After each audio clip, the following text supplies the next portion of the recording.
What's going on, everybody? This is Seabass from Rockin With Seabass. And hey, guess what, y'all? I have the one and only Lorraine Lewis from Femme Fatale. How are you doing? Sebastian, I am doing great. I got to say, I love your media voice. Your radio voice is badass. Oh, You know, thank you. yeah, you got some game. Well, Anyway, it's really a pleasure to be on this rockin' show with you. So thanks for having me. yes, it's a pleasure. It's funny. You see, I actually did an interview last week with Steve Brown, and that's actually how I kind of got in contact with you because I was so curious about your whole career, the band you were in 1988, Femme Fatale, and it's like so crazy that you're actually doing things with him because I was watching one of your new music videos, and I'm like, is that Steve? Holy cow! Yes, Steve and I go way back. I'm sure that he told you that we were label mates on MCA Records. Yes. So I didn't hang out with Steve back in the day, but I knew of Trickster, obviously, and their Mhm. hit songs, One in a Million, et cetera, et cetera. So I definitely knew who Steve Brown was. And then, coming off the success of the Ace Frehley stuff is when we actually decided to work together. But we've done the cruises together, and we've done, on the cruises, sometimes they put together like these all-star bands, whatever you want to call them, to do some songs. And so we've done some stuff before together on the cruises and stuff. But we started talking a couple of years ago about doing a record together, and that's exactly what we've done. And then got a deal. Steve helped me secure a deal with Cleopatra Records, and we've dropped the first two singles, Living Like There's No Tomorrow and Bad Love, last year. More singles on the way. We have about, I want to say we have 7 tracks that are done and ready to go. I'm getting ready to do videos for them. So there's lots going on. And leaving in 3 days to Australia with Steve and PJ, and it's going to be a great, great time. And also, of course, Steve from Tough. So lots going on as Oh, usual. wow. Man. And I've always wanted to go to Australia as well, but that is awesome. And speaking of the videos you've mentioned, I already mentioned that you did one with Steve, Bad Love, and also uh you just said it, living like no tomorrow. And I gotta say, those are some pretty cool videos. So for the one with Bad Love, how long did that one take for the to get together? Because you had girls in the background doing some flaming, tricks and stuff. So I was like, wow, that's impressive. Well, I'm always going to go all out like that. If there's Right. one thing you know about me, I don't dial it in. I never do. I never have. If I'm going to do something, I'm going to do it big, and I'm going to do it loud and in your face. And so when the video ideas were kind of rolling around in my brain, by the way, because I come up with the concepts, and then I hired Vicente Cadero to do the video. And in the chorus, it opens up with "Your red flag is on fire. Don't pull me into the flame." Because we've all seen red flags and still gone after a relationship or what have you. So that's what that opening line is. And it had to have fire in the video. And I didn't want to dial it in with CGI. I didn't want it to be fake. It had to be real. And so it was Vicente that brought up the girls idea, and I loved it. And so, yeah, these are fire breathers, fire performers that are really great and popular in LA. I actually, after the video was done, one of the girls, Phoenix Flair, I actually had a session with her. I paid her to teach me how to play with fire.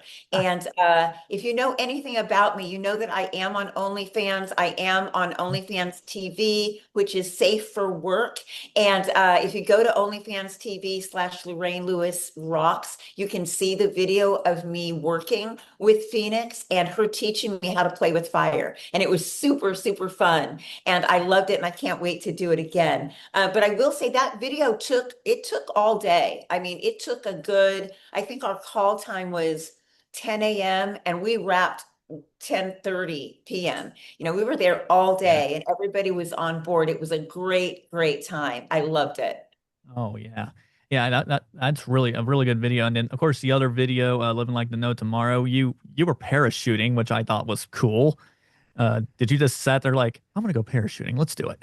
Well, I wanted to jump out of a plane for a really long time, to be honest with you. And then, when you think about the slogan, living like there's no tomorrow, I Right. mean, that's doing the things that you want to do, that's stuff that's on your bucket list, living it up to the max. And that's really how I live my life. I mean, I don't have, there's no roadmap for how I've lived my life. I just, when I want to do something, I do it.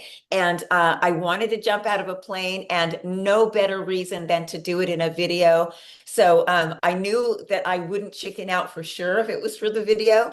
But no, I was all in for that. I was all in. I really wanted to do it. I did it in Paris, California, drove Oh, out there wow. with a friend, and and it was really a great experience. I would highly recommend it for everybody, to be honest with you. I think, is it life changing? I mean, yeah, I think it is life changing because it's the perspective of just the confidence in yourself, number one, to go through with it. And the things that you see on the way down, like it's trippy. When you're in that little plane and you're getting ready to jump out, and you jump out on two, you don't jump out on three. It's like one, two, and you go. And like you're right at the edge of that door and you see ground. I don't even know, what is it, 30,000 feet up, 20,000 feet?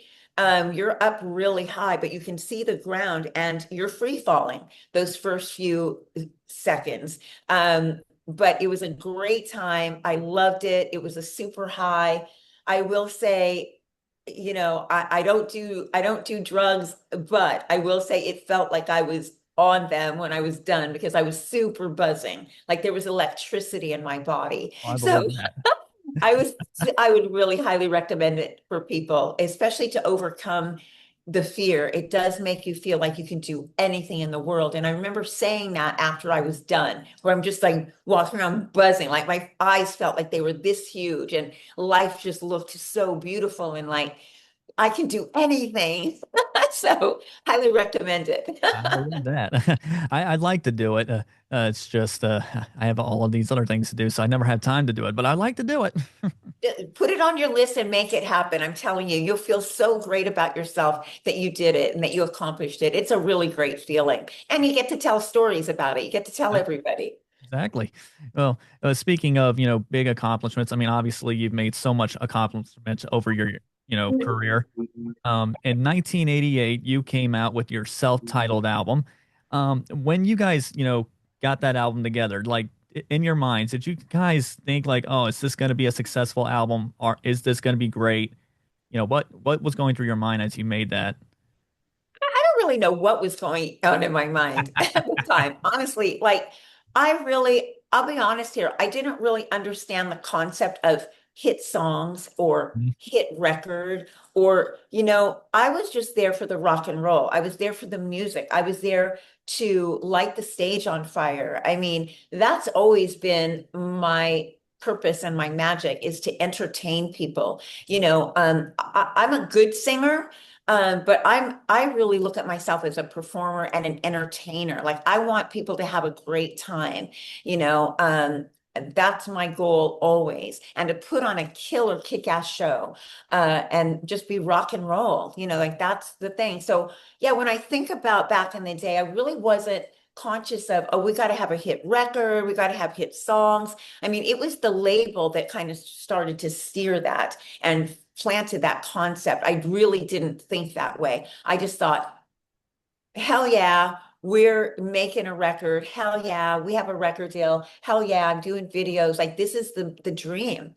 And there's nothing better than to know that the dream is coming true. So I was just going through and just like taking it all in and enjoying the delicious moments that were given to me. It's been an amazing ride, and I'm thankful and grateful every effing day for the people that I was able to work with, from Irving Azoff, Gerald Busby, Howard Kaufman, Marty Callner, the late great Marty Callner, who produced both of my videos, changed the trajectory of my life. I grew up in Albuquerque, New Mexico.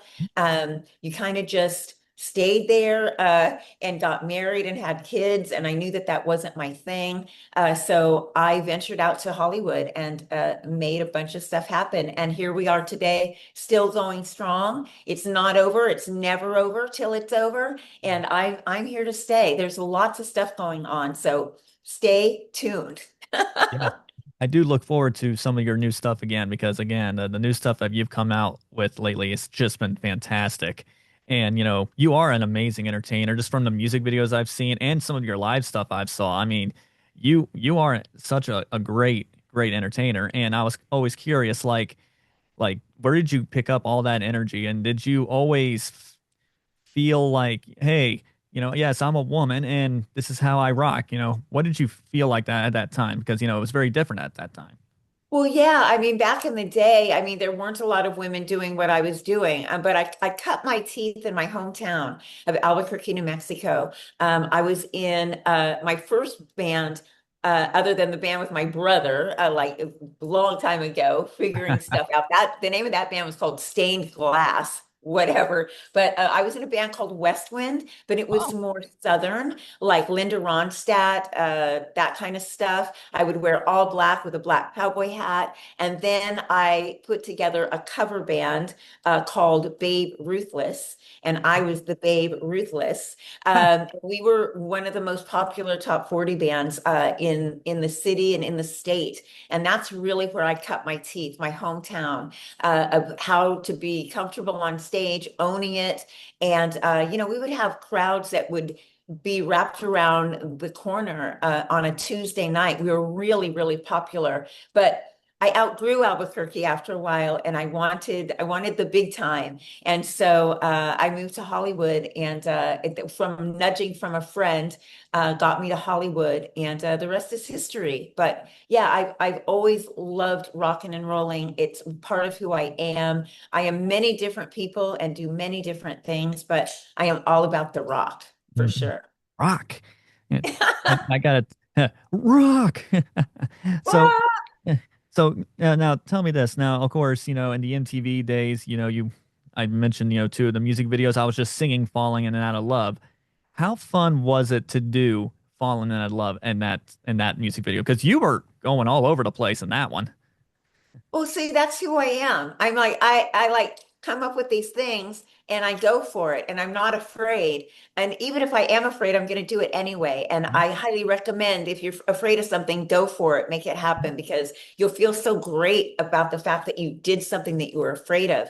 But the label and Howard Kaufman brought in Marty Callner, the great Marty Callner. I don't know if you know his work, but we're talking White Snake with Tawny Katane on the Jaguars, Twisted Sister, Cher. I mean, Marty is the man. He passed away last March 17th, I believe, and he's been gone for about a year. But Marty changed my life. And, he had these ideas that he would come to me with, and we just went for it. I remember starting that video. The first video was Waiting for the Big One. Hmm. And that video, we got to the set at like 5:36 in the morning, and we didn't wrap until the next morning at like 8 a.m. Oh, Like wow. that was full on. And I'll tell you, one of the first things that happened in that video shoot is that they put mirror, like broken mirror on the guitars, like the bass and all of the guitars.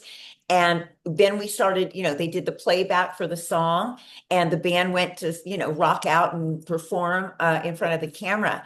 And what a bloody mess. What a fucking bloody mess that was. So we tried it twice, and then it was like the boys were just getting sliced and diced. And so we had to like, okay, this isn't going to happen. That we wanted that shimmer from the guitars off the mirrors, the reflections and the flash. But yeah, it was a bad idea. It was not a good idea. So we had to clean up the guitars and take the mirrors off and all of that stuff. But I've never actually told that story, I don't think, to anybody. So it's a first for you, Sebastian. But Oh.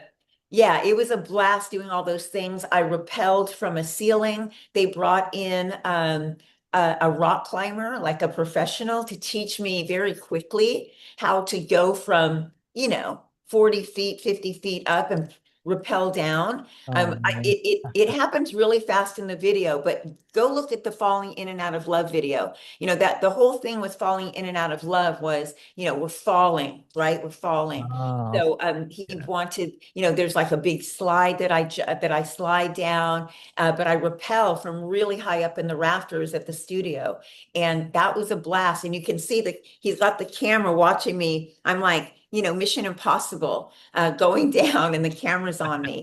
And I don't know if you've caught that either because it goes by really fast, but go look at the videos. There's a lot of little tidbits in there that were really fun. And then, of course, waiting for the big one, you know, that stage, when the opening shot pans, it's this big panning shot.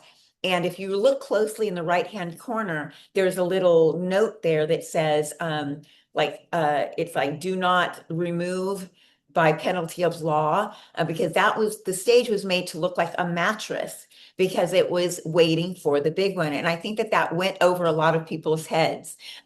So, you know, go back and look, and you'll notice some gems in there. And then, you know, I will say, in the falling in and out of love video, there's a flash of me on a stripper pole towards the end. I don't know if you've caught that, but there was a stripper pole, and I'm twirling around and doing a little thing. So check that out towards the end. And then towards the very end of the song, I'm using my tambourine, and I throw it up in the air, and I catch it on the downbeat.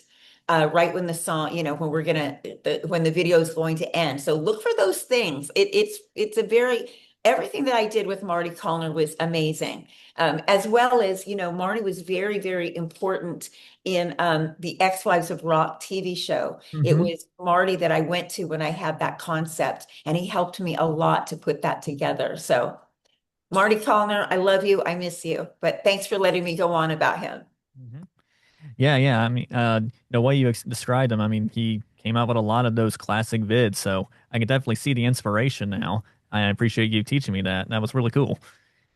And yeah, so now you were in Vixen, and then you left Vixen, and then you decided to bring back a Femme Fatale. So why did you decide to bring back the band? Um, Well, a couple of things.